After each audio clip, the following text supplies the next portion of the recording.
You're tuning into Black and White Sports on YouTube. The no-holds-barred truth on sports. The main event starts. All right, Black and White Sports supporters, let's talk about Caitlin Clark. This is very interesting. We got Sophie Cunningham coming out making some comments about Caitlin Clark and joining up with her, makes a comparison to Miss Reality Check herself, Diana Taurasi, which I think is rather interesting. We'll take a look. That's a little video, all right? And we'll watch it. However, before we get there is something pretty astonishing, really.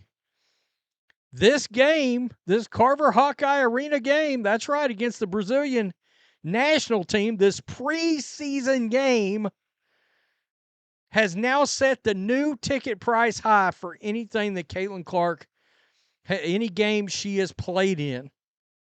And now when we're talking about this, we're talking about average ticket price. In other words, there's definitely been probably higher individual ticket prices out there, but there might have been some on the lower end that came out to a different average that was lower than this. But this is it. This is the highest one thus far.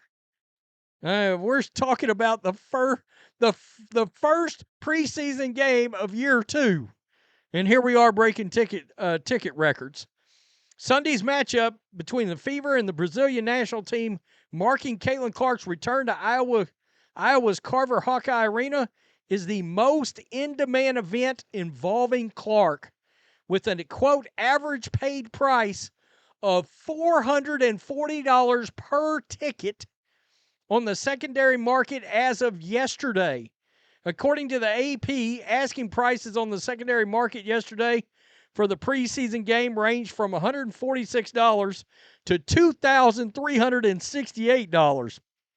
By the way, just far as initial tickets that were sold, they sold out in, I think it was 15 minutes, if I remember correctly. The previous, quote, high-paid price for a Clark game was $411, so she beat it by $30 a ticket. That was March 3rd, 2024, when she scored 35 points against Ohio State to pass Basketball Hall of Famer Pete Maravich's Division I career scoring leader record. Yeah.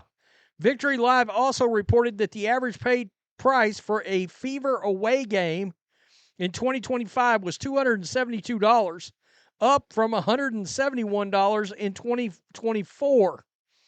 The average is $197 for a Fever home game, more than double the $92 from last season.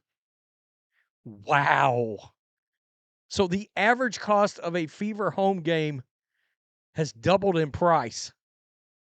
That's a side note to the highest average ticket price ever.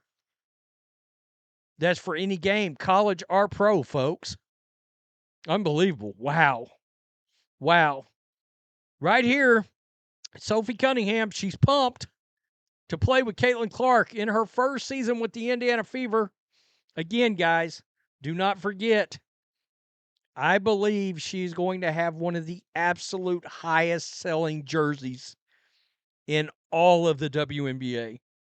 There's a world where her jersey might be number 2 in the entire league. I just have a feeling.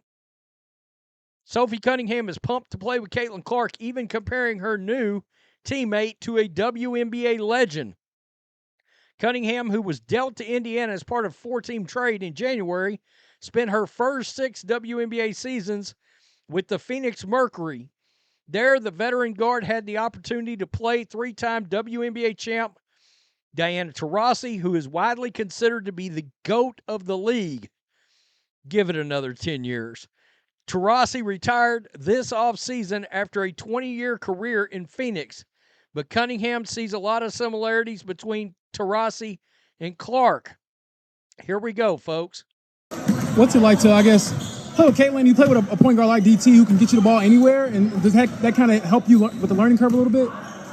Yeah, Yeah, I think anytime you play with the GOAT of our team, or the GOAT of our game, you're going to learn a lot. You have to be ready for the ball, head on a swivel at all times, and the way that she throws the ball is a lot how DT threw it. I think this is just the younger version of her, so she has a little bit more energy, a little bit more spunk. I miss DT in her prime, but doesn't mean she wasn't great when I played with her. But honestly, at the end of the day, everybody can shoot, right? If you're cutting and you're open, you're going to get the ball, and so you just have to be ready for that. And I'm excited for that. And I think you'll see 1 through 5 is interchangeable. And so you'll see the 5 bring the ball down. So it's going to be a little different for other teams to play defense against us as well. And I'll tell you this, as far as Caitlin's game goes, probably the thing I'm looking forward to the most is that little driving into the lane towards the paint, towards the basket, and then the pull-up floater that she started working on last year that we started seeing. She started scoring a hell of a lot of points off those. And I said, that's one way to get them off your ass outside the three-point arc. All right, start driving in on them, and they're going to have to respect her a little bit more. It's going to be interesting to see how that goes. It doesn't surprise me that she broke that record playing where she's going to be playing. By the way, I think it was Ken Swift that mentioned online, they don't have any air conditioning in that Carver Hawkeye Arena, and Caitlin Clark had made those comments about air conditioning. I did not know that. Of course, I'm in East Texas. I mean, I can't imagine. I don't think I've ever remember being in a gym here that didn't have, even on a high school or junior high level, because, I mean, to give you an idea, I mean, you could very well be just today 90 degrees with 80% humidity. Okay? Now, they're not used to playing basketball in Iowa, all right, this time of the year, and that was pointed out by Caitlin Clark. Here, we would die. All right, you would have people like, you might have a heat stroke situation for some of them older ladies in there, or older fellas. I can't imagine that. I heard that and was like, is that real? It'd be like being in an oven here, We got a lot of gyms and things of that nature still in this area, in big steel buildings that were built and yada, yada, yada, obviously not a D1 school like that. I get, but still, yeah, air conditioning was put in all those places because you didn't have a choice. You could, in theory, I have seen it at times be in the 80s, 85, 88 degrees in February here where I'm at. Granted, it's kind of rare, but it does happen.